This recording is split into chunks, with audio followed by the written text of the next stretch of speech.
cada hermano, por cada hermana que está separando de su tiempo, de sus quehaceres para venir y escuchar tu palabra, Señor. Gracias por todo. En el nombre de Jesús. Amén.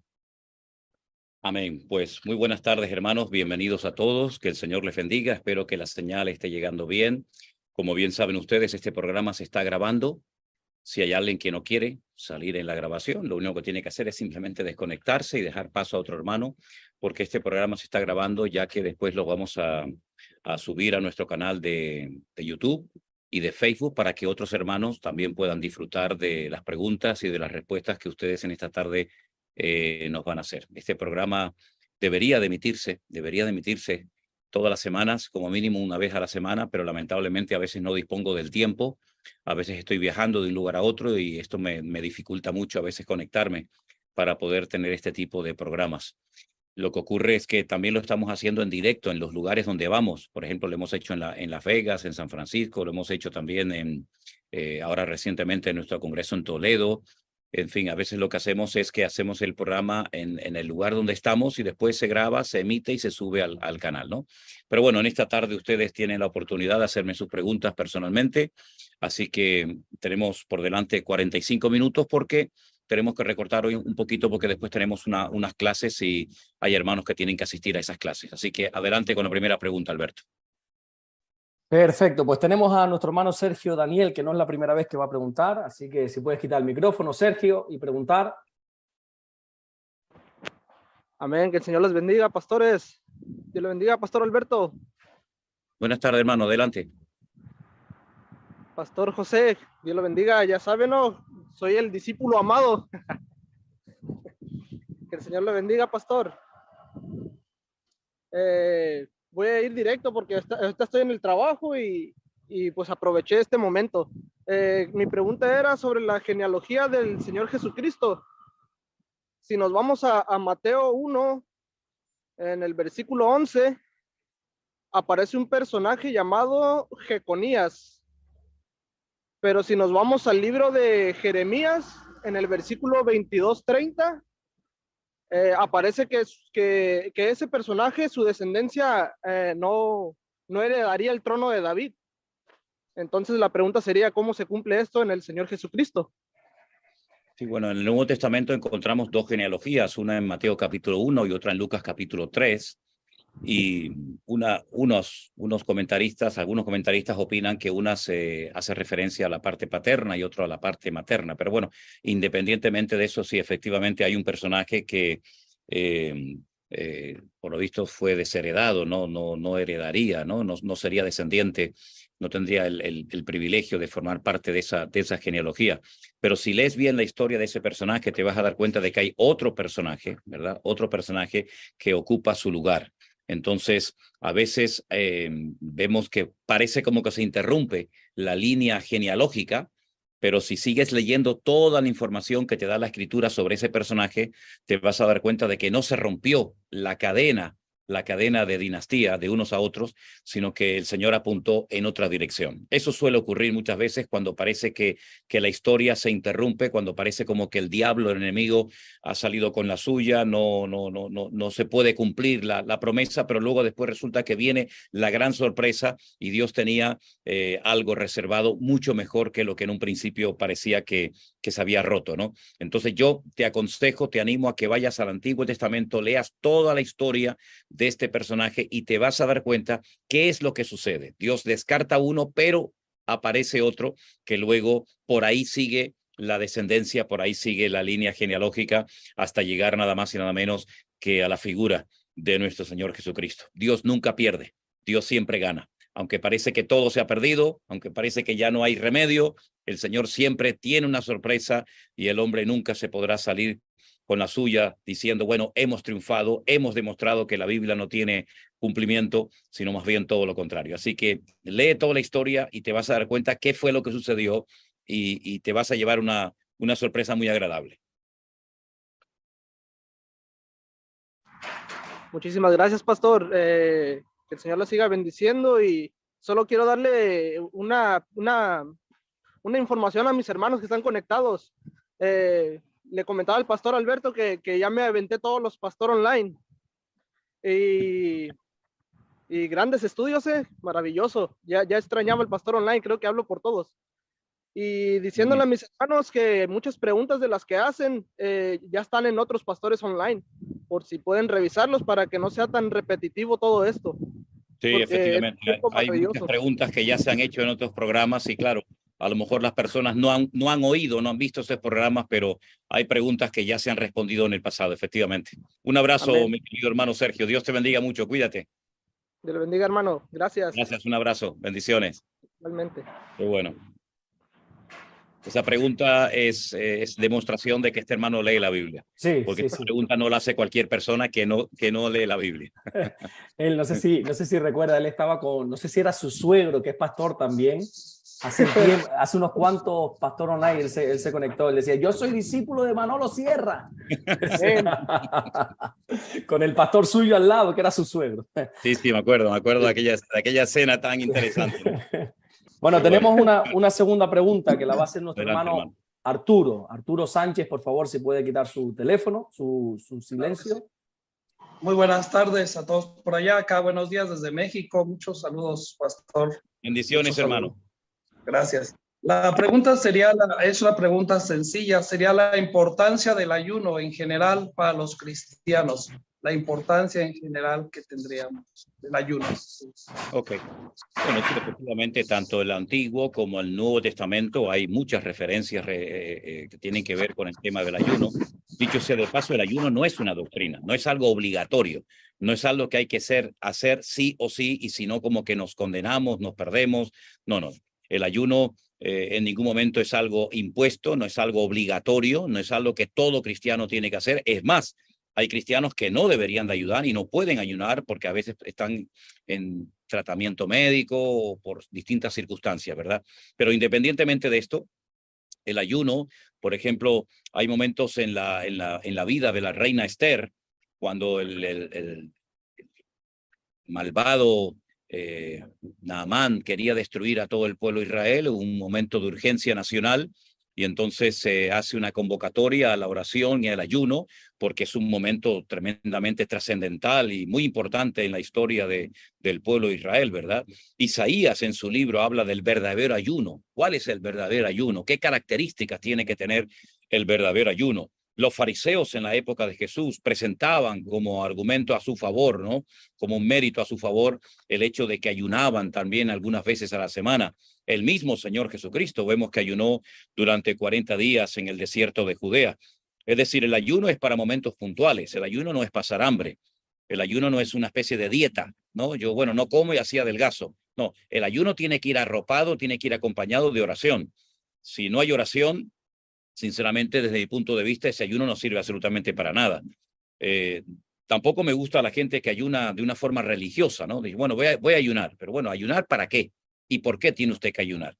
Hay momentos en los que probablemente, bueno, vamos a reunirnos, vamos a abstenernos de comida, vamos a orar, vamos a ayunar, vamos a buscar al Señor en un momento puntual, ¿verdad? Por un hermano, por una circunstancia complicada y difícil, pero quiero dejar bien claro que no es una doctrina. No es algo obligatorio que sí o sí todo creyente de toda iglesia y de toda denominación tiene que practicar. Hay momentos que sí y hay momentos en los que no es realmente necesario. Eso entraría dentro, digamos, de la conciencia de cada persona y también entraría dentro de si verdaderamente este tema, esta situación, esta petición, pues implica el que tenemos que juntarnos en un lugar y estar juntos y ayunar, o simplemente hacemos una oración y el Señor la va a responder exactamente igual, ayunemos o no ayunemos. Yo creo que con esto tenemos que tener mucho cuidado, porque hay personas que no están acostumbradas a ayunar y de repente quieren hacer un ayuno muy prolongado y al final terminan enfermándose más que beneficiando su vida, ¿no? Por lo tanto, hay que orar y pedir sabiduría al Señor para que no tengamos que imitar los ayunos que han hecho otras personas que a lo mejor están habituadas a hacer esos ayunos y ayunar en la medida de nuestras posibilidades. Hay personas, repito, que debido a sus trabajos no pueden ayunar. Por lo tanto, no tienen por qué sentirse culpables, no tienen por qué sentirse inferiores a nadie, sino simplemente que por las circunstancias no pueden y a lo mejor hasta no deberían de ayunar. Una persona que está en un hospital ingresado, una persona que está convaleciente, un creyente que está recién operado, que necesita recuperar fuerzas, lo último que debería hacer es ayunar, ¿no? Por lo tanto, esto es algo muy personal. Yo sé que hay iglesias que a lo mejor tienen todas las semanas un día de ayuno. Bueno, cada iglesia, digamos, tiene sus normas, sus costumbres diferentes, las unas de las otras, todas son respetables, pero repito, el ayuno es fundamentalmente algo muy privado, algo muy personal que el Señor tiene que dirigir para que sea un acto de bendición y no sea después un problema para el que lo practica sobre todo. ¿Sí, hermano? Perfecto, muchas gracias, claro que sí. Dios lo bendiga y saludos, Pastor Sierra. Muchas gracias, hermano Arturo. Le mando un saludo muy grande. Dios le bendiga grandemente. Gracias. Gracias. Qué bueno. Pues vamos con nuestra tercera pregunta. La va a hacer nuestro hermano Daniel Puccini, creo que se pronuncia así su nombre. Corrígeme si me equivoco. Puccini, pastor. Perdona. Hola, pastor, buenos días. Le hablo desde Bogotá, Colombia. Y mi pregunta va referente a Apocalipsis 13:15, donde nos habla que se le permitió infundir vida a la imagen de la primera bestia para que hablara y mandara a matar a quienes no la adoren a la imagen. Para mí, no sé si estoy mal, este pasaje hace referencia o es como una analogía de lo que pasó en el tiempo de Nabucodonosor y los amigos de Daniel, donde en ese tiempo se tenían que arrodillar y adorar a la imagen, a la estatua que había construido, ¿no? Sí, levantado Nabucodonosor. ¿Por qué hago esta pregunta también? Porque como hemos pasado por varias doctrinas erradas que nos íbamos a ir antes de que comience la tribulación, en este caso usted tuvo una revelación muy de parte de Dios en Israel cuando se le presentó ese judío y le dijo que le dieron un mensaje a la iglesia que teníamos que estar preparados porque nosotros vamos a ser perseguidos cuando el dragón se levante contra la mujer y va a ser escondida en el desierto. Y es ahí donde el dragón viene contra la descendencia de la mujer. Entonces, por eso hago la pregunta. Ok, bueno, su pregunta referente al tema de la imagen. La imagen que se menciona en el Apocalipsis capítulo 13 parece, ¿verdad? Que se parece mucho a lo que hizo Nabucodonosor efectivamente en Babilonia, cuando mandó a construir aquella estatua de oro y obligaba a todo el mundo al son de los instrumentos musicales que se postraran y la terminaran adorando. Digamos que aquella imagen representaba un poco su imperio, ya que se le había dicho a él que después de su imperio vendrían otros imperios, ¿verdad? Representados por animales y también por distintos materiales como el oro, la plata, el bronce, el hierro, el barro, etcétera, etcétera. Él parece ser que no le hizo mucha gracia, no le gustó la interpretación que Daniel le dio a su sueño, y entonces lo que hace es que construye una imagen de oro de los pies a la cabeza, como rebelándose en contra de la realidad de que su imperio va a caer y se va a levantar otro y después otro y otro imperio y así sucesivamente. Pero hay una gran diferencia, y es que la estatua del rey Nabucodonosor no se le permitió infundir aliento, era simplemente una estatua, una imagen inerte. Sin embargo, en el Apocalipsis dice que a esa imagen se le infunde entre comillas, ¿no? Entre comillas, vida, aliento. Me faltó un pedacito. Algunas personas he escuchado y han interpretado esto de la siguiente manera. El lenguaje que Juan tiene para poder describir las cosas que van a ocurrir en los últimos tiempos y que él las relata muy bien en el libro del Apocalipsis, es un lenguaje muy corto, es un lenguaje muy limitado. Hay palabras que en su época no existían. Ametralladoras, cañones, aviones, barcos de guerra, bombas, son palabras que en esos tiempos no existían. Por lo tanto, él tiene que recurrir a su lenguaje tremendamente limitado para poder explicar cosas que para nosotros serían normales, como ver un avión pasar, bombardear, un ataque con misiles, etcétera, etcétera. Algunos han considerado que esto más bien se refiere como una especie de gran pantalla, una especie de pantalla gigante, ¿verdad? Que lógicamente habla, que lógicamente se mueve, como una pantalla. Qué pena, pastor, se le puede hacer ese símil a la inteligencia artificial. Ahorita hay un desarrollo inmenso sobre la inteligencia artificial y hay un punto que me dejó preocupado donde salió un artículo en Francia donde dice que la inteligencia artificial va a decidir si se reanima a la persona, a los militares, si se le reanima en que viva o dejarlo morir, porque decide la inteligencia artificial. Entonces, como va a estar por todos lados. Hay una cosa que está muy clara y es que toda la tecnología que está en este momento y otras tecnologías que ignoramos y que no están al alcance de todo el mundo, por supuesto, no cabe la menor duda, el anticristo y el falso profeta la van a utilizar, tanto inteligencia artificial como internet, redes sociales, satélites, etcétera, etcétera, ¿no? Por lo tanto, no nos extraña en ningún momento que el anticristo haga uso de todas estas herramientas tremendamente poderosas para poder llevar a cabo sus objetivos y sus planes. Lo importante de todo esto, que sea como sea la imagen, si habla, si no habla, si es una pantalla de LED, si es una inteligencia artificial, si es simplemente una estatua como cualquier otra estatua que estamos acostumbrados a ver, lo importante de todo esto es que la Biblia nos dice con muchos detalles el fin, la destrucción de este personaje, que al final el Rey de Reyes y el Señor de Señores, es decir, nuestro Señor Jesucristo es el que obtiene la victoria, que ya la ha obtenido, el que nos da la victoria a nosotros, que ya es nuestra, etcétera, etcétera. Por lo tanto, sí, podemos especular, podemos opinar sobre esto, sobre aquello. Por mi parte, yo creo que el anticristo va a utilizar todo lo que tenga a su alcance, por supuesto, incluido la inteligencia artificial. Pero repito, lo importante de todo esto es que el Apocalipsis termina diciéndonos quién gana la batalla, quién se sienta en el trono, quién es derrotado, quién es humillado y quién es glorificado por la eternidad, que es el Señor Jesús.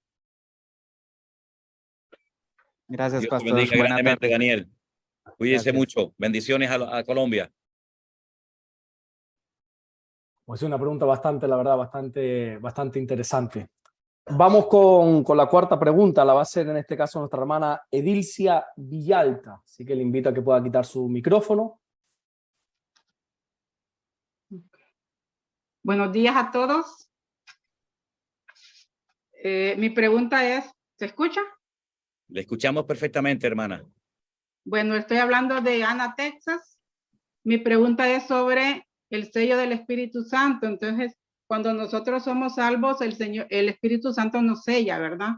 Entonces, ¿qué pasa con esta gente que se aparta del camino y está sellado?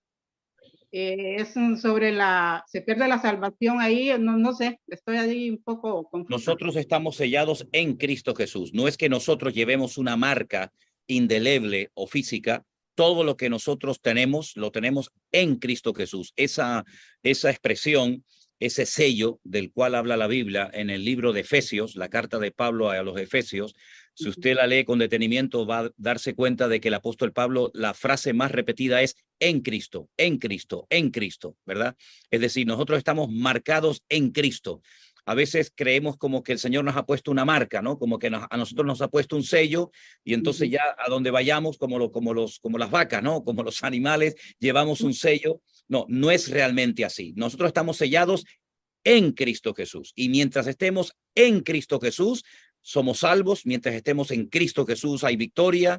Mientras estemos en Cristo Jesús estamos guardados y protegidos del maligno. En el momento en que nos desconectemos, que se puede una persona desconectar, faltaría más. En el momento en el que una persona se aparte del Señor, automáticamente queda como una especie de barco a la deriva sin timón y es vulnerable como cualquier otra persona. La Biblia dice que si alguno de entre vosotros, hermanos, se ha extraviado de la verdad, esto está en Santiago, sepa que el que haga volver al pecador del error de su camino, salvará de muerte un alma y cubrirá multitud de pecados. Es decir, así como existe la posibilidad, bendito sea Dios, de que una persona inconversa se puede convertir, también en cualquier momento, Dios no lo permita, una persona puede por negligencia, porque bajó la guardia, porque se enredó en las cosas de este mundo, es decir, por muchos motivos y razones, una persona se puede volver a separar del Señor. La Biblia dice, sé fiel hasta la muerte y yo te daré la corona de la vida, para que no borre tu nombre del libro de la vida. Eso está en el libro del Apocalipsis. Así es que esas personas que piensan que como yo ya me convertí, yo puedo pecar, yo puedo vivir en desorden, puedo vivir en desobediencia, no pasa nada, porque como al fin y al cabo soy salvo, están rotundamente equivocadas. En la palabra de Dios hay ejemplos, y en la actualidad lamentablemente también los hay, de personas que fueron alumbrados, personas que gustaron del don celestial, personas que experimentaron el nuevo nacimiento, que por distintos motivos se apartaron de los caminos del Señor, y hoy, si uno los ve, No son ni la sombra de aquel hermano que incluso llegó a subirse a una plataforma a predicar el evangelio. Lamentablemente tengo que decir que yo como pastor conozco a unas cuantas personas que se encuentran en esta situación. Oremos por ellos, oremos por estas vidas, para que en algún momento recapaciten y vuelvan en sí cual hijo pródigo y puedan volver a conectarse con el Señor y puedan volver a estar bajo su cobertura antes de que sea demasiado tarde. Ok, entonces la palabra clave es estar en Cristo. Ese En es el Cristo. sello. Todo está en Cristo. Todo, estamos sellados en Cristo. Él nos lleva en la palma de su mano. Estamos protegidos en Cristo. Y entonces, mientras estemos en Cristo, estamos protegidos, estamos guardados, estamos marcados, etcétera, etcétera. En el momento en que nos separamos de Cristo, el otro que anda como león rugiente buscando a quien devorar, porque si el enemigo está buscando a quien devorar, se referirá a creyentes, no a inconversos, que ya al fin y al cabo los tiene en su saco, los tiene ya en su lista. Busca devorar al creyente, al que le crea problemas, busca devorar y destruir a aquella persona que sirve al Señor. Ya a los demás ya son suyos, no tiene por qué pelear contra ellos porque ya los tiene bajo su cobertura. Exacto. Ok, otra así rapidito. Sobre el arrebatamiento, los hijos de los inconversos van a ser arrebatados, los menores. Los hijos de los inconversos. Ajá. Los hijos de los inconversos o los hijos inconversos. No, los hijos los hijos menores de las personas inconversas en el arrebatamiento. Bueno, esto, cuando una persona es capaz de recibir a Cristo como su Señor y Salvador personal. ¿De qué estamos hablando? ¿De un niño de 3 semanas? ¿De un muchacho de 14 años? ¿De un niño de 10? ¿De qué edad estamos hablando? La Biblia dice, instruye al niño en su camino, ¿verdad? Por lo tanto, hay un momento, por ejemplo, en Israel, para ponerles un ejemplo, en Israel a partir de los 12 años, el muchacho es responsable delante de la ley y delante de Dios de sus actos. Por consiguiente, eso de que, bueno, como son niños, son arrebatados, depende, porque yo conozco niños con 7, 8, 9 y 10 años que muchas veces son auténticos delincuentes y peor que algunos adultos. Por consiguiente, eso de que como son niños van a ser arrebatados, pues cuidado con eso, porque cada vez los niños son menos niños. Yo veo que hoy en día un niño de 10 o 12 años no es el niño de 10 o 12 años de hace 20, 30 o 40 años atrás. Hoy en día, a través de las redes sociales, de la educación o falta de educación, etcétera, los niños hoy en día son tremendos, ¿no? Y tienen la capacidad de conocer al Señor. Por lo tanto, yo creo que también hay que evangelizar a los niños a temprana edad, porque no por el hecho de que sean inconversos ya van a ser arrebatados. Porque claro, ¿quién es el que establece la edad? Bueno, todos los menores de 12 años van a ser arrebatados. ¿Y dónde está escrito eso? ¿Dónde está escrito que los menores de 8, de 9, de 10, de 12, como nadie sabe la fecha en la que una persona puede ser arrebatada por ser un niño, yo creo que lo mejor es testificarles y darles testimonio lo antes posible para que conozcan a Cristo como los adultos, como nosotros hemos tenido esa oportunidad y ese privilegio, ¿verdad? Es como aquel pasaje dice, dejad que los niños vengan a mí y no se lo impidáis. No sé si está relacionado. Tampoco sabemos qué edad tenían esos niños. No sabemos qué edad tenían esos niños.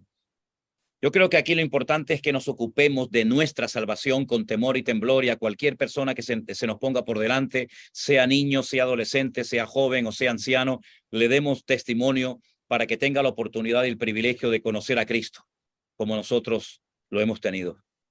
Ok, bueno, muchas gracias, pastor. Dios le bendiga, mi hermana. Bendiciones. Bendiciones. Adelante. Muy bien, vamos con otra pregunta. La va a hacer, en este caso, nuestra hermana Erlandi, que le voy a invitar a que quite su micrófono, por favor. Ok, buenas noches ya para ustedes. Para mí es el mediodía. Yo soy colombiana, estoy en Estados Unidos, en Carolina del Sur. La verdad me ha sido, no sé si difícil. En Colombia le serví al Señor y lo que dice el pastor ahorita, he llegado a predicar también la palabra del Señor en una plataforma, como dice. Pero aquí en Estados Unidos me ha sido como tan difícil ubicarme en un lugar donde yo me sienta como bien, ¿no? Como que siempre hay cosas que termino apartándome del Señor. Entonces he terminado mucho haciéndolo todo online, ¿ya? Congregándome siempre, aunque sé que la palabra del Señor dice sin dejar de congregarse como tienen por costumbre y todo. Hace poco, la verdad, empecé pues a seguir al pastor. He escuchado muchas prédicas, he aprendido mucho. Ayer fui con mi esposo a una iglesia y me llama mucho la atención algo. Es como que todos los hermanos siempre le dicen al pastor y a la pastora mamá y papá, y siento como esa adoración hacia los pastores también, ¿ya? Yo soy muy radical en que ni siquiera los sacerdotes, cuando fui a la iglesia católica y todo eso, siempre para mí, ellos no son padres, son sacerdotes, ¿ya? Así como en la iglesia cristiana son pastores, apóstoles, todo lo que quiera, son sacerdotes, no padres, porque el único padre es nuestro Señor. Entonces, Hermana, ¿y cuál es su pregunta completamente, por favor, si es tan amable? Normal, ¿Cuál es su pregunta? ¿Es normal como esa oración de papá y mamá a los pastores? Hermana, usted sabe perfectamente que eso no es normal ni bíblico. Usted sabe perfectamente que eso no está en ninguna parte. Pero tan culpable es el que se deja llamar papi o mami como el que le dice al pastor papi o mami. Es decir, no le echemos solamente la culpa al pastor. Porque muchas veces no es que el pastor, sí, el pastor y la oveja. Es decir, si usted llama a un pastor papito o papi o como quiera llamarlo, pues tan culpable es la persona que lo hace como la persona que lo recibe. Normal no es. Usted sabe perfectamente que eso no es normal. Al apóstol Pablo, no. A los discípulos no se le llamaba papi, ni mami, ni nada por el estilo. O sea que hay pastores que les gusta ser tratados de esa manera, ¿verdad? Tratan a las gentes, a las personas como si fueran sus hijitos pequeños, y hay gente que le gusta también tener ese tipo de pastores para que los atiendan. Es decir, que tanto unos como otros son exactamente igual de culpables. Al pastor no se le llama papi, ni a la esposa del pastor se le llama mami. Por otra parte, decirle que iglesia perfecta no existe, ni en Colombia, ni en Estados Unidos, ni en México, ni en ninguna parte del mundo. Iglesia perfecta no existe en ninguna parte. Y también decirle que lo importante es estar sujeta a un ministerio, ¿verdad? El que haya problemas o falsas doctrinas o malos testimonios o malos ejemplos en algunas iglesias no significa de que todo el mundo es igual y que todos los ministerios son iguales. Gracias al Señor, repito, no todos estamos en esa línea de recibir halagos ni adoración. Por mi parte, vamos, lo rechazo completamente. Soy totalmente contrario a todo este tipo de halagos, pero no dejo de reconocer que hay tanto ovejas que les gusta tener ese tipo de ministerios, como también pastores que les gusta ser tratados de esa manera. Lo importante es estar sujeto a algún ministerio, al tener una cobertura espiritual, como dice la palabra de Dios, y tener en cuenta de que iglesia perfecta y completa, pues no la hay. Hasta que no lleguemos al cielo, que va a ser todo un milagro, que allí también en el cielo podamos convivir todos los cristianos de todas las edades y de todas las épocas, pues aquí en la tierra no vamos a encontrar una iglesia 100% completa, ni de nuestro gusto, porque hay iglesias que tienen una alabanza extraordinaria, pero luego son escasos a la hora de la exposición de la palabra, o iglesias que son fuertes en la palabra y a lo mejor no son fuertes en otro área. De ahí que nos necesitamos los unos a los otros y tenemos que tener la humildad de pedir ayuda cuando vemos que algo nos falta, o también de tener la humildad de compartir lo que Dios nos ha dado cuando creemos que Dios nos está utilizando en un área determinada de la vida, ¿no? Dios le bendiga grandemente, hermana. Salió nuestra hermana, no sé si se le cayó la cobertura o lo que quiera que ahí sea, quedó la respuesta para que después la pueda escuchar una vez grabado el programa. Exactamente. Seguimos, Alberto. Ahora nuestra siguiente pregunta la va a hacer Luzmila, que le voy a invitar a que quite su micrófono, por favor, y haga la pregunta. Buenas tardes, padre. Buenas tardes, padre. Buenas tardes, hermano José. Quería hacer una pregunta. Lo que pasa es que yo estoy ahorita con unos compañeros, estamos leyendo la palabra. No hemos asistido a ninguna iglesia, no hemos asistido a ningún lado, porque no hemos encontrado todavía el sitio. Hemos ido a la que están haciendo con el pastor Omar, pero no he podido ir porque he ido y no he encontrado la dirección. Mi pregunta es, nosotros estamos hablando sobre Jonás. A Jonás lo mandaron a predicar la palabra y él fue desobediente. ¿ese es el tema principal de ahí o no hemos entendido muy bien si Jonás fue a predicar y él no quiso? O sea, ahí el tema es la desobediencia que nosotros tenemos a veces. Bueno, vamos a ver esto, Luzmila. Referente a las direcciones, nosotros tenemos una página web que hace ya más de 20 años que está publicada y de vez en cuando vamos renovando fotografías y añadiendo cosas. En nuestra página web, las 3 mividanueva.org. Ahí tiene usted todas las direcciones de nuestras congregaciones, los horarios, los teléfonos, etcétera, etcétera. Tenemos una congregación física en este momento en Tierra Alta, pastoreada por nuestro hermano Osman y su esposa, y también nuestro hermano Osman está llevando a cabo cultos en Bogotá. No siempre en el mismo sitio, depende, a veces alquila un hotel, a veces alquila otro, pero las direcciones las puede encontrar usted en nuestra página web. Bien, y para responder a su pregunta del libro de Jonás, bueno, para saber lo que pasó con Jonás, hay que leer todo el libro. Si usted lee la primera parte del libro, va a encontrar a un profeta que recibe un llamado específico de Dios para ir a un lugar específico llamado Nínive, que se encontraba y se encuentra en lo que es hoy en día Irak, la antigua Babilonia. Él se niega, él no quiere ir a Nínive, él desciende a una ciudad llamada Jope, en la Biblia en la actualidad se llama Jaffa. Él paga su billete para ir en dirección contraria a Nínive, concretamente a un pueblo, a una localidad llamada Tarsis, que está aquí en España, en el sur de España, donde yo estaré dentro de unos días, y en el camino se desata una tormenta terrible. Si no seguimos leyendo el libro, nos da la impresión de que Jonás pues, fue un rebelde, un desobediente, y nunca puso en práctica el llamado de Dios para su vida. Pero si seguimos leyendo el libro, nos vamos a dar cuenta de que hay un momento en el que él se arrepiente, él pide perdón, él ora desde el vientre de aquel enorme pez, que no ballena, aquel enorme pez. Ese enorme pez lo arroja en una playa y él automáticamente se dirige a Nínive, donde predica la palabra y donde toda la ciudad, desde el rey hasta el más pequeño, se arrepienten, piden perdón y no son destruidos, por lo menos en aquel momento. Cosa que 100 y pico de años más tarde, Nínive fue finalmente destruida. Entonces, Jonás, sí, efectivamente fue un tiempo de su ministerio, un creyente, un profeta rebelde, pero gracias al Señor rectificó, pidió perdón, se arrepintió, fue a Nínive y Nínive se arrepintió por el ministerio de Jonás. Eso es a grandes rasgos el libro de Jonás. Hay una primera parte de desobediencia, una segunda parte donde lo vemos tratado y digamos casi triturado en el vientre del enorme pez, pero finalmente Jonás va a Nínive y predica la palabra y el llamado de Dios para su vida se cumple. ¿Sí? No le escucho, hermana. Tiene que abrir su micrófono para poder escucharle, ¿sí? Muchas gracias por la respuesta y si seguiré leyendo la vida de Jonás porque sí estamos muy cortos todavía, pero sí ya entendí ahora sí que él fue un obediente. Y cuando leemos la biografía, cuando leemos la vida de un personaje, tenemos que leer todos los datos que nos da la Biblia, porque si leemos solamente una porción, nos quedamos con una parte de la información. Y lo bueno en este caso es que usted lea todo el libro, que se lee muy rapidito, porque es un libro muy pequeñito, pero muy interesante, y usted se va a dar cuenta de que el final del libro no tiene nada que ver con el principio. Gracias a Dios terminó bien.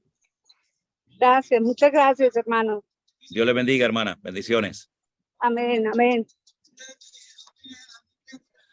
Adelante. Muy bien. Pues vamos con la siguiente pregunta que la va a hacer nuestra hermana Claudia Alvarado. Buenas tardes, aquí, mediodía es acá. Me da mucho gusto saludarlos. Yo soy Claudia de Guatemala, así que estamos esperando al pastor. Ya tengo mi entrada, ya estoy aquí ansiosa para poder compartir. Desde ya, bienvenido, pastor. Gracias, mi pregunta es parecida a los pastores. Hoy día yo oigo que a algunos se les llama apóstol. Entonces mi pregunta es si eso es correcto o no. Hermana, ¿usted cuánto tiempo lleva convertida? Yo llevo más o menos unos 2 años. 2 años. ¿Y usted suele leer la Biblia a menudo? Sí. Entonces usted sabrá la respuesta a esa pregunta, ¿verdad? Sí, lo que sucede es que algunos pastores dicen que son apóstoles porque algunos son maestros, otros son Entonces, ellos dicen que tienen como que ese don de apostolado y que por eso es que se llaman apóstoles. Bien, pero eso es lo que dicen esos pastores. Pero usted leyendo la Biblia, ¿a qué conclusión ha llegado usted? Pues yo pienso que no. Pues aquí lo importante es lo que dice la Biblia y no lo que dice el pastor o el apóstol, el profeta o el evangelista o como se llame. Es decir, el apóstol es un ministerio muy completo y muy variado. ¿De acuerdo?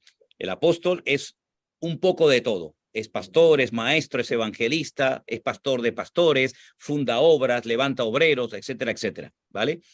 Y el Señor escogió a 12 discípulos, de los cuales saben todos ustedes que uno terminó negándole y al final el apóstol Pablo, digamos que ocupa el lugar de Judas Iscariote, ¿verdad?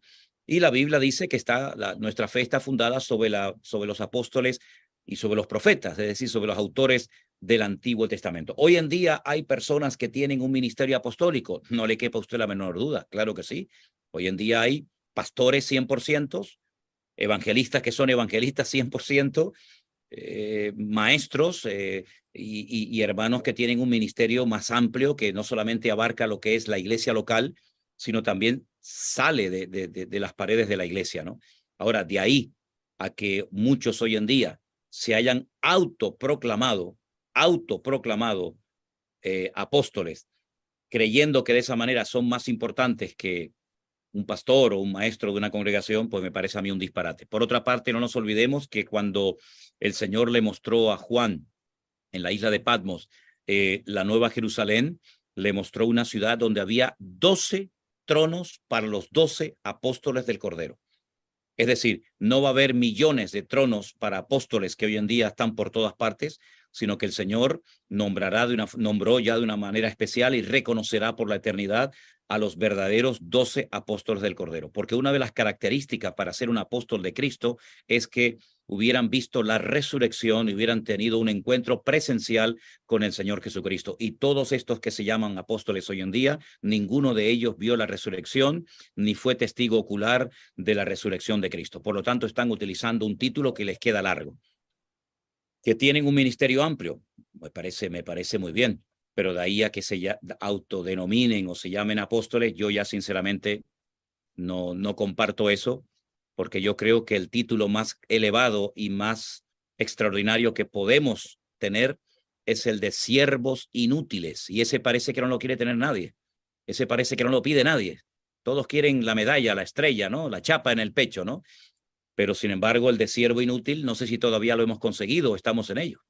Así es que, bueno, una cosa es lo que enseñan los hombres, querida hermana, y otra cosa es lo que nos enseña el Señor. Si a ellos les gusta, se sienten bien, se sienten cómodos, necesitan un título para sentirse realizados en la vida, bueno, que Dios los bendiga.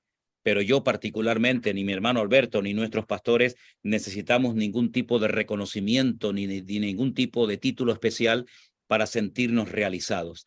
Pero cuando una persona necesita un título y ser llamado de una forma especial, llámese papi, como decía antes la hermana, llámese apóstol, como menciona usted ahora, para sentirse realizado, para sentirse bien, bueno, ahí hay una carencia personal, ahí hay un problema personal que ya es otro tema para otro día. Dios le bendiga, hermana. Gracias. Claudia. Bendiciones. Gracias. A mí ya el de siervo inútil me queda grande, o sea que imaginemos el resto. No sé si lo conseguiremos como para llamarme apóstol ahora, ya lo que me faltaba. Ya lo que nos faltaba ya. Bueno, vamos con Patricia. Patricia nos va a hacer, lo que pasa que no sé si está ahí. Ahora sí, perfecto. Si quitas el micrófono y puedes hacer la pregunta. Sí, estoy aquí. ¿Cómo están? Gusto de saludarles. Gracias. Hola, Patricia. Buenas tardes. ¿Cómo está, hermano? ¿Se acuerda? Estuvimos en Israel. Sí, me acuerdo. Dios te bendiga, hermanita. Sí. Gracias. No sé si estoy tratando de leer mucho en lo que estoy leyendo, pero tenía una duda y también leí otras versiones en inglés y realmente dice un poco diferente, pero quiero saber qué usted piensa. Estaba leyendo Génesis 21, la última parte del capítulo 21, donde dice que Agar y su hijo se fueron al desierto, le consiguió una esposa egipcia a Ismael. Entonces después en el 22 viene y habla del pacto que hizo Abimelech con Abraham. Entonces quiere que le jure que sus hijos y sus nietos no les va a faltar nada. No lo quiero leer ahora. Dice que a mis hijos no le faltará a mi hijo ni a mi nieto. Entonces yo quería saber, no sé si estoy leyendo mucho en esto, que si lo que ahí quiere decir es por el hecho de que Ismael era nieto de Abimelech, porque creo que escuché decir que una de las siervas que le había dado a Abimelech a Abraham, como que era media hija de Abimelech. No, mire, escuche. Ujú. Ismael no es nieto de Abimelech. Abimelech era el rey de los filisteos. Y Agar era una criada egipcia que se la regaló el faraón de Egipto cuando Abraham descendió con su esposa porque había hambre, porque había sequía. Entonces, Abimelech es un personaje que no tiene absolutamente nada que ver con nada Ismael. que ver. Ahora ¿Ok? que me lo dijo, lo entendí porque sí La había mamá, leído antes donde ok, él la mamá. mintió que era su esposa. Sí. Exacto, él mintió porque, bueno, consideraba que cuando se enteraran de que él era el marido de Sara, pues lo iban a matar porque todo el mundo iba a querer tener algo que ver con Sara. Pero Abimelech es un rey de los filisteos que no tiene nada que ver con Agar, ni con Ismael, ni con los egipcios, sino es otro rey que estaba en otra Ahora parte. entendí. ¿Ok? Creo que estaba leyendo esto muy tarde anoche y yo dije, wow, ok, entendí. Muchas gracias, porque no me quedé. Ok, muchas gracias. Solo Bendiciones, tenía que hermana, bendiciones. regresar. Saludos, gracias. Igualmente, Dios un le saludo bendiga. grande. Bendiciones, cuídate mucho. Gracias igual. Muy bien. Adelante, Alberto, ¿hay más preguntas? Tenemos dos, no sé si dará tiempo. A ver, por lo vamos a menos ver. a estas dos, con nuestro hermano Francisco Quiles, que si puede quitar su micrófono. Amén, Dios le bendiga. Buenas tardes, hermano Francisco. Amén, amén, Dios le bendiga. Dígame. Sí, hacía mucho tiempo que quería conectarme con usted, aleluya. Si veo todos sus devocionales, voy a hablar bien rápido. Yo soy rápido en hablar anyway, aleluya. Y me encanta oír sus devocionales por la mañana. A veces mi esposa se enoja conmigo, pero yo digo, estoy aprendiendo algo, eso es lo importante. Mi pregunta es porque en el libro de Mateo, donde el Señor, yo sé que usted ha oído esto muchas veces, donde el Señor lo mandó a bautizar la gente y el Señor Jesús le dijo bautizarlos todos en el nombre del Padre, del Hijo, del Espíritu Santo. Y después vemos en el libro de los Hechos cuando Pedro bautizó, aleluya, en el capítulo 2, versículo 38, donde, aleluya, él le dijo que se tenían que arrepentir y bautizarse toditos en el nombre de Jesucristo para remisión de sus pecados y para ser lleno del Espíritu Santo. También lo vimos en la situación con Pedro y Cornelio, donde también fue bautizado. Y vemos muchas partes donde el Nuevo Testamento se ve donde no se usó Padre, Hijo, Espíritu Santo. Y mi pregunta es, porque mucha gente se bautiza en el nombre del Padre, Hijo, Espíritu Santo, y otros se bautizan en el nombre de Jesús. Y ¿es una forma error o está bien, aleluya, en las dos formas? Porque me han dado a mí el entendimiento, que me han explicado a mí también, que Padre es su título, Hijo es título, Espíritu Santo es título, tú sabes, y nosotros sabemos que Dios es uno solo es. Eso lo creo yo, como yo sé que muchos lo creen, yo sé que usted lo cree igual también, que Dios es uno, que no son tres personas, diferentes, como muchos lo tienen por ahí, que dice que son tres personas diferentes. Para mí, yo sé que Dios es uno solo es. Y esa es mi pregunta, que usted piensa a través del bautismo, que se bautizan en el nombre del Padre y se bautizan en el nombre de Jesucristo. Bueno, la ventaja de las personas que bautizan en el nombre del Padre, del Hijo, del Espíritu Santo, primeramente es bíblico porque está en la Biblia. Sí. La fórmula de bautizar en el nombre del Padre, del Hijo, que es Jesús, y del Espíritu Santo es tan bíblica como la fórmula del libro de los Hechos. Por lo tanto, cuando una persona dice en el nombre del Padre, del Hijo, que es el Señor Jesucristo, y del Espíritu Santo, no está cometiendo ningún pecado porque ese Hijo se llama Jesucristo, que es el que se menciona en el libro de los Hechos. Por lo tanto, todo lo que hacemos en la vida lo hacemos en el nombre del Señor Jesucristo. La cuestión está en que Mateo le escribió a los judíos Y los judíos, efectivamente, como nosotros también, creemos que Dios es uno, pero ese Dios uno se manifiesta de formas diferentes. Por ejemplo, ¿usted es papá? ¿Usted tiene hijos? Seguro, y abuelo también. Ok, entonces usted es papá, es hijo y es abuelo, 3 en 1. Right.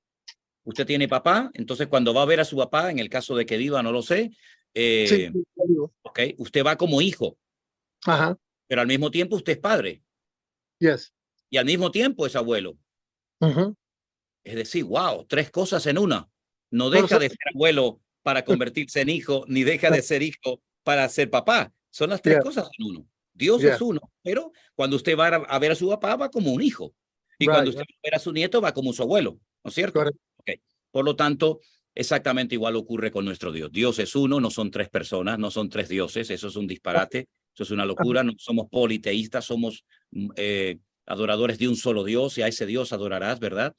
Entonces, cuando se bautiza en el nombre del Padre, del Hijo y del Espíritu Santo, no se está cometiendo ningún error, no se está cometiendo ningún pecado, ni muchísimo menos, porque los destinatarios del Evangelio de Mateo eran judíos y ellos tenían que entender que Dios tenía un hijo, Right. cosa que los judíos no creen que Dios tenga un Right. hijo. Eso yo Lo lo del entiendo. Espíritu Santo, que ellos lo llaman el Ruach HaKodesh, ellos piensan que era una capacitación que tenían única y exclusivamente los profetas o algunos reyes o personajes del Antiguo Testamento. Por lo tanto, Mateo le está escribiendo a gente con mentalidad judía y Mateo les dice, ojo, hay un Avinu, hay un Padre nuestro que tiene un hijo y que hay un espíritu que mora en nosotros. Sin embargo, ya en el libro de los Hechos, ya ha pasado un tiempo y el apóstol Pedro no tiene que explicar estas cosas porque ya ha dado una predicación excelente diciendo que al que ustedes crucificaron, Dios el Padre le ha hecho Señor y Cristo. Ahí está hablando del Padre y del Hijo. Y lo que estamos hablando y lo que está pasando, que ustedes están viendo y escuchando, es que esta es la promesa del Padre que enviaría su Espíritu sobre toda carne. Ahí aglutinó Padre, Hijo y Espíritu Santo, ¿verdad? Por lo tanto, no hace falta ser en el nombre del Padre, del Hijo, del Espíritu Santo, porque ya en el mismo mensaje, en la misma exposición bíblica de Pedro en Pentecostés, ya quedó bien claro todo eso. Y si son bautizados, es que ya entendieron lo de Padre, Hijo y Espíritu Santo, pero los destinatarios del Evangelio no lo tenían claro, dése cuenta de que eran personas que no estaban allí en el día de Pentecostés. Por consiguiente, ambas fórmulas son correctas siempre y cuando, subrayo, siempre y cuando la persona entienda que hay un Padre, hay Hijo y hay Espíritu Santo, son 3 en uno, que es el mismo Dios. Amén, aleluya. Eso mismo yo pensaba y eso mismo yo decía, porque yo fui bautizado en el nombre del Padre y del Espíritu Santo, pero un poquito más. Se le fue el micrófono, hermano. Mucha gente dice que uno no debe hacer eso. Tú sabes que uno no se debe de bautizar 2 veces, pero yo sé que los discípulos de Juan el Bautista fueron bautizados de nuevo una segunda vez. Y pues yo me siento que no cometí un error, solamente quería estar seguro de que, tú sabes, si me bauticé en el nombre del Padre y del Espíritu, me bauticé en el nombre de Jesucristo, me bauticé bien. Francisco, estate tranquilo, mijo. Estate Amén. tranquilo, disfruta de la vida y ahora ocúpate de otra cosa y olvídate del bautismo, que hay otra cosa más importante y hay mucho camino que recorrer. Usted lo hizo bien y Dios lo sabe. Amén. Porque Dios le bendiga. Era mucho gusto hablar con usted y me encantan sus devocionales. Que Dios los siga usando de manera grande y le mando muchas bendiciones. Que Dios le bendiga. ¿Dónde estás? ¿De dónde me hablas? Yo soy de Filadelfia, en los Estados Unidos. Oh, qué bueno, qué bueno. Dios te bendiga, Francisco. Un abrazo. Bueno, Alberto, nos vamos con la última. Esta pregunta fue muy buena, muy interesante también. Con la última, mi hermano. Perfecto, pues la última la va a hacer nuestro hermano Luis Gerardo, así que le vamos a pedir si puede quitar el micrófono, por favor. Hey, Luis Gerardo Rodríguez. Bueno, gloria a Dios porque hoy se dio la oportunidad. Pastor, el sábado fui el que quedó sin batería en últimas y eso parecía un pato brincando por todos lados para que me vieran, pero bueno, es que tengo un problema con la aplicación, ¿no? Es un gusto increíble, Pastor, volver a hablar con usted de la última vez que estuvo aquí en Las Vegas. Pertenezco al Grupo 1, por supuesto. Usted me bautizó y es una bendición. Estoy contentísimo. Bueno, mi pregunta es que tengo un conflicto con mi señora. Mi señora, como puede ver, está en Colombia. Nosotros leemos las Sagradas Escrituras todas las noches por vía WhatsApp. Y pues cada vez que últimamente he hablado, he leído la lectura de las Sagradas Escrituras y pronuncio el nombre de Jehová, ella me dice, oiga, mi amor, espérese. Porque es que no está correcto pronunciar el nombre de Jehová. El nombre correcto es, según el pastor, es el Señor, mi Señor, tu Señor. Pero como yo no sé, yo soy ignorante al tema, estoy recién entrado, como puede saber, pastor, a los grupos, en el grupo 1, por supuesto, mi señora está en el grupo 2, ella sí escuchó, pudo estar en la clase donde se expresaba, sacaron un video de parte suya que decía que sí, que explicaba el nombre, por qué razón no se le podría llamar Jehová. Entonces ahora tengo ese conflicto con mi señora que cada vez que estoy leyendo, mi amor, mire, cuidado con eso, no, el Señor. Yo, pues, escúchame, Luis, el conflicto que tú tienes con tu esposa, el problema no está en Jehová, el problema está en la relación por WhatsApp. Ese es el problema. Ese es el problema. Pues lastimosamente, tener una novia, una esposa por WhatsApp, eso sí que es un lío. No, ella está ya por circunstancias de verdad. No, yo sé. En el grupo de oración estamos pidiendo mucho precisamente por una situación que después de que me bauticé, valga la aclaración, pastor, que después de que me bauticé se me vinieron en contra muchas situaciones familiares. Incluso pues señalamientos, un hermano que nunca se me ha faltado respeto, me ha hablado mal, pues el que tiene a mi madre en este momento, pues se me puso en contra porque yo me bauticé, porque yo salí de la iglesia tradicional, de la iglesia católica, y pues muy maltrato pues para mi madre, bueno, mira, ya no quiere tenerla, etcétera. Bienvenido al club de los maltratados. Bienvenido. Uno más. Sí, amén. Gloria a Dios. Gloria a Dios. Eso es buena señal. Eso es buena señal, que se metan contigo por haberte bautizado. No, estamos orando fuerte de oración, y estamos ahí doblegando al enemigo con la oración.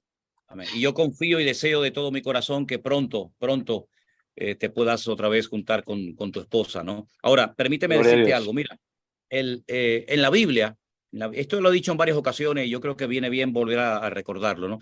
En la Biblia encontramos a Dios que muchas veces cuando se presenta, cuando habla con una persona, cuando se manifiesta en alguna situación, en alguna vida, Él se da a conocer con un nombre.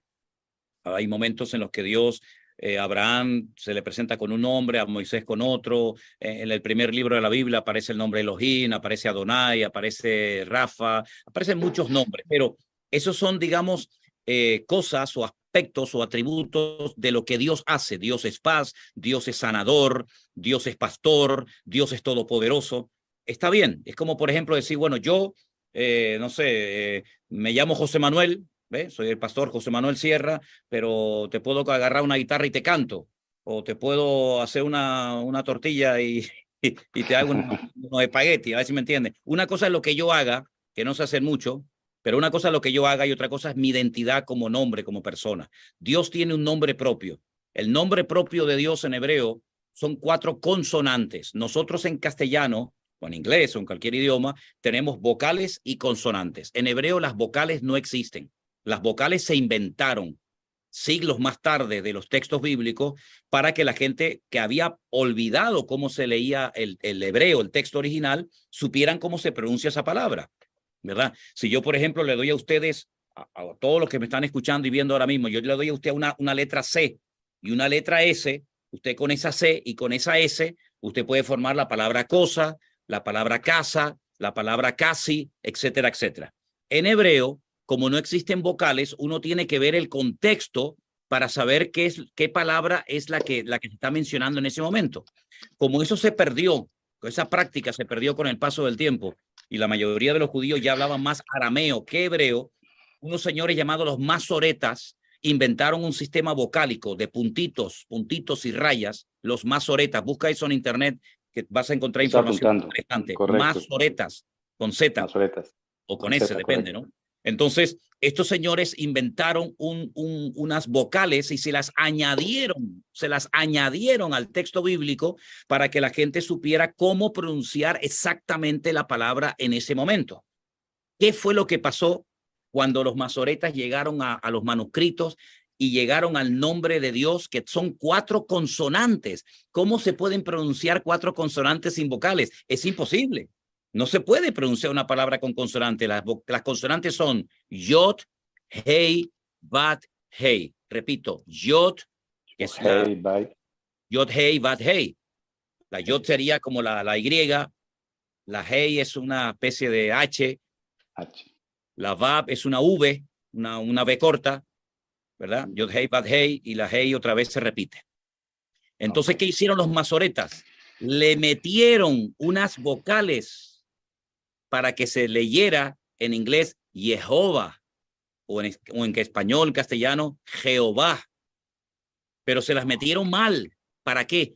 Porque ellos tienen un mandamiento que dice: no tomarás el nombre de tu Dios en vano. Estos están los 10 mandamientos, Éxodo capítulo 20. Como ellos no pueden, los judíos no pueden, tienen totalmente prohibido pronunciar el nombre de Dios, porque para ellos no lo pueden pronunciar. Cuando ellos, que saben cómo se pronuncia, cuando ellos lo van a leer en la Biblia, ellos dicen en hebreo Hashem, Hashem. Hashem significa el nombre. Por ejemplo, no dicen Jehová es mi pastor. Ellos dirían, bueno, en este caso ellos dirían Adonai Roí. Dicen Adonai, que es Señor, ¿verdad? O ellos dicen Hashem, el nombre, para no pronunciar el nombre de Dios. En las Biblias católicas, que las tradujo un tal que se llama la Biblia de Nácar Colunga, ellos a esas consonantes le añadieron las otras vocales y se pronuncia Yahvé. Los católicos dicen Yahvé. En las Biblias, digamos, protestantes o de Reina Valera, evangélicas, pone Jehová. Entonces no hay ningún pecado en decir Yahvé, no hay ningún pecado en decir Jehová, no hay ningún pecado en decir el Señor, no hay ningún pecado en decir Adonai, no hay ningún pecado en eso. La gente tiene que entender que el nombre propio de Dios es impronunciable. No existe el nombre de Dios en español, porque son consonantes y nosotros necesitamos de nuestras lenguas vocales y consonantes para poder expresarlos. Entonces, si tú dices, oye, es que Jehová es mi pastor, uy, no diga eso. Yo no digo Jehová, yo no suelo leer Jehová, porque es una pronunciación incorrecta. Entonces me remito a decir el Señor. Pero también en España, hace muchos años, nosotros los predicadores, los pastores, evitamos pronunciar el nombre Jehová porque nos confundían con testigos de Jehová. Porque ustedes saben que los testigos de Jehová sí utilizan ese nombre. Entonces, para que no nos confundieran a nosotros con testigos de Jehová, utilizamos el Señor. Pero no es ningún pecado decir Yahvé, no es ningún pecado decir Adonai, no es ningún pecado decir Elohim, no es ningún pecado decir Jehová, no es ningún pecado. Lo que pasa es que, claro, a lo mejor tu esposa me ha escuchado que yo siempre suelo decir el Señor, y entonces te corrige diciendo, oye, se dice Señor, mi amor, no se dice Jehová, pero tú dile que yo te dije que no hay ningún problema en eso. Que tú sí, ahí. Ok, pastor, perfecto. Lo que pasa es que ahí, pues ella pertenece al grupo 2, obviamente, y dieron una lección al respecto, y por supuesto dieron ese tipo de respuesta, ¿no? Que no era correcto de pronunciar, y sí, lo que usted dice es muy cierto. Solamente cambiaron una letra, agregaron unas letras y lo pronuncian, pero igual estamos refiriendo a nuestro Señor, y eso es lo que importa. ¿Sí? Exacto. Una segunda pregunta, que es la final, pastor, es muy pequeña. Cuando se pronuncia un relato bíblico, cuando se expresa, cuando se está orando, muchas veces se pronuncia la palabra sobrenatural. Yo tengo en cuenta que el Señor es espíritu. Y si mi Señor es espíritu, ¿no sería lo más correcto pronunciar como sobre espiritual? Porque estamos hablando sobre el espíritu.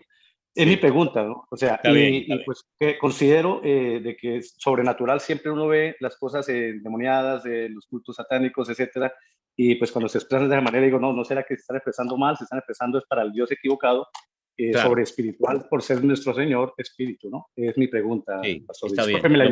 Lo que pasa es que nosotros trabajamos con el español, con el castellano. Y en el castellano existe la palabra sobrenatural que hace referencia a lo que está por encima de lo natural. Sobre es por encima, ¿no?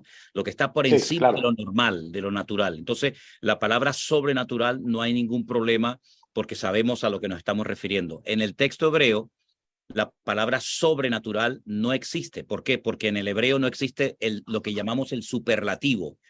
No existe santísimo, grandísimo, poderosísimo. Los superlativos no existen en el idioma hebreo, pero como tenemos que traducir y adaptar, más que traducir, adaptar palabras que no existen al castellano, se optó por poner sobrenatural, pero la palabra sobrenatural en hebreo como tal no existe. La palabra sobrenatural es Shaddai. Shaddai. Todo suficiente. Es decir, no es un problema utilizar la expresión sobrenatural porque estamos hablando en castellano. Si habláramos en hebreo, no necesitaríamos pronunciar esa palabra porque ya hay una palabra específica para referirse al concepto de lo que queremos Sobre decir todo, y transmitir. sobre todo. Exactamente, sobre todo, autosuficiente. No necesita Correcto, de nada ni de pastor. nadie. Shaddai, ¿verdad? Por lo tanto, Excelente. nosotros lo que hacemos es que adaptamos términos bíblicos que no existen al castellano y tenemos que buscar la mejor palabra que defina el concepto que queremos transmitir a la audiencia, ¿no? En este caso, cuando decimos que nuestro Dios es sobrenatural, hombre, lo que estamos refiriéndonos es que está por encima de nuestra dimensión natural, finita y limitada, ¿no? Claro, decir Correcto. sobre espiritual es una palabra que en castellano suena muy rara, es una palabra que yo nunca la he utilizado, sobrenatural. Pero también se puede utilizar, esto es algo sobrenatural o sobre Lo que pasa es que espiritual. antes, perdón, pastor, lo que pasa es que precisamente lo he escuchado en cuestionamientos antes de conocerlo, porque ya hoy en día, pues el último video que me falta ver es este que estamos grabando, porque lo he visto todos. Pero la verdad, sinceramente, lo he escuchado en varias oportunidades en prédicas que antes intentaba yo buscar de Dios por todas partes, pero nunca me sentí cómodo, y decían que cómo es posible que hay dirigentes, pastores, que se refieran a la palabra sobre espiritual siendo Dios, espíritu sobrenatural, que eso estaba mal, eso era un enfoque completamente equivocado. No. Pues tal vez las personas no han leído el hebreo, no saben de hebreo. No, Y y no aparte sé de si eso, sobre claro en eso. espiritual sí que suena raro en castellano. Cuando hablamos español y decimos, no, es que es sobre espiritual, uno dice, uff, ¿qué me está Sobre el diciendo? espíritu, Sí, es pero es más que arriba la del palabra espíritu, sí, espíritu, es que la palabra espíritu en hebreo tiene equivoco. dos palabras diferentes para Sí, referirse sí, al espíritu humano o al espíritu de Dios. Es que son idiomas tan específicos que no necesitan sí, tanta explicación como en castellano. correcto, sí. No, está Correcto. muy más que claro el agua, dice usted, pastor, muchas gracias, de verdad, Dios me lo bendiga, es un placer inmenso, porque el último, Igualmente.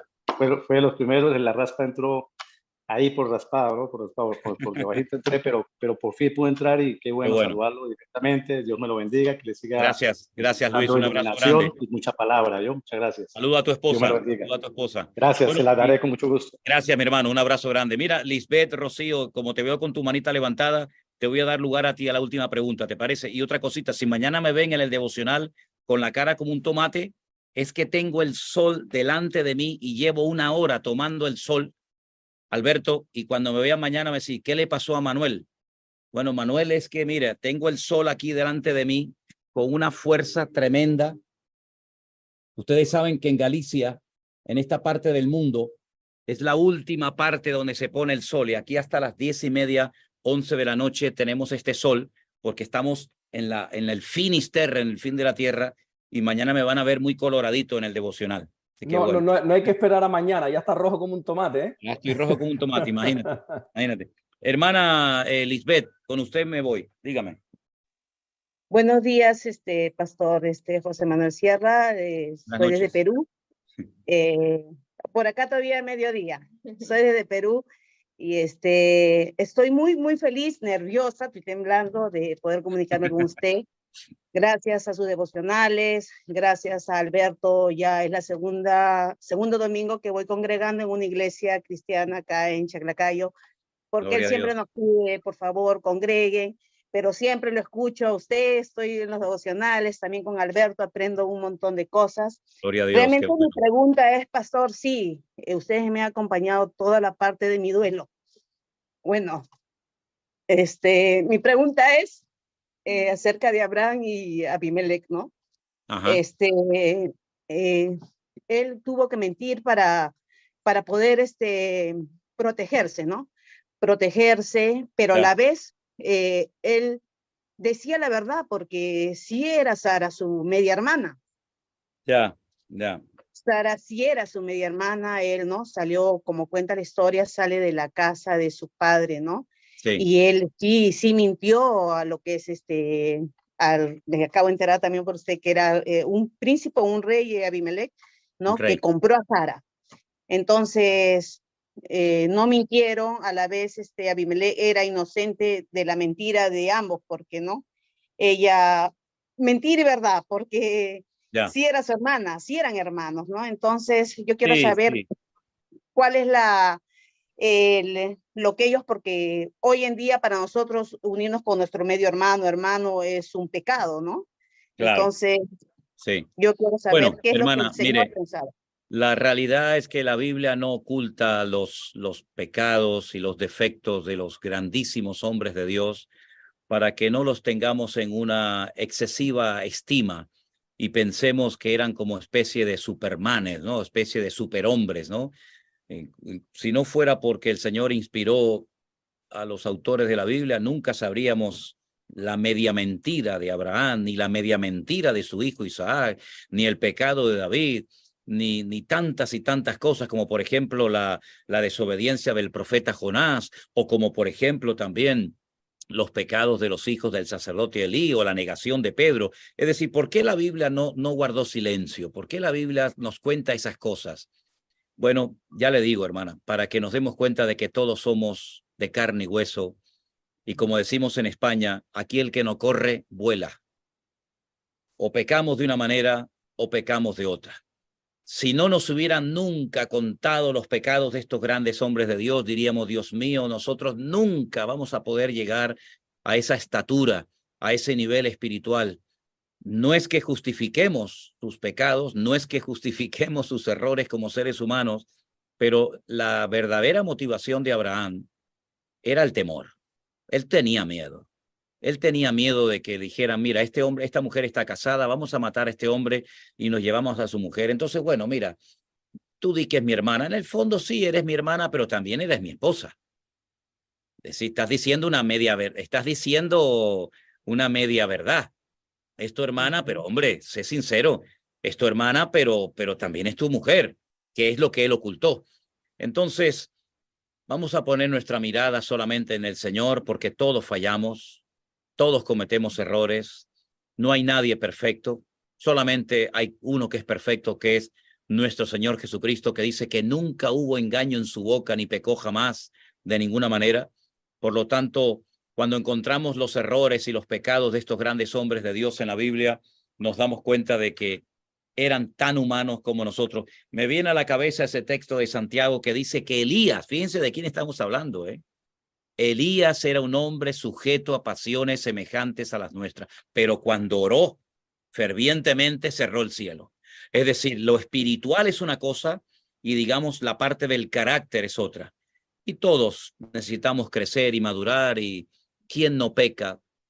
Queriendo sin querer, ¿verdad? Deliberadamente, incluso a veces, como dice hasta la palabra, ¿no?